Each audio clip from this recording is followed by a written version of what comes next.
পক্ষে আসো।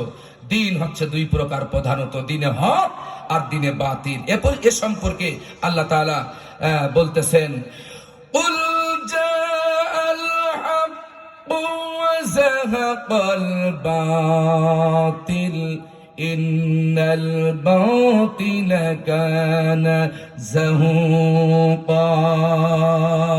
চিল্লায়ে বলেন আল্লাহু আকবার। দিনে হক, হক দিন যে দুই প্রকার, এখানে আল্লাহ আয়াতের ভিতর পরিষ্কার করে দিলেন। জাআল হাক্কু ওয়া যাহাকাল, এই তো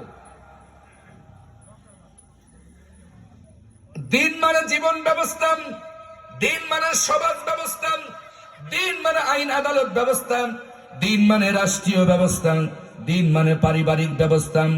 এক কথায় মানুষের কর্মজীবন যেখানে যে অবস্থায় থাকুক না কেন, যে কাজ করুক না কেন, সেই কাজ হবে দিনে হক পন্থা অনুযায়ী, দিনে হকের পক্ষে।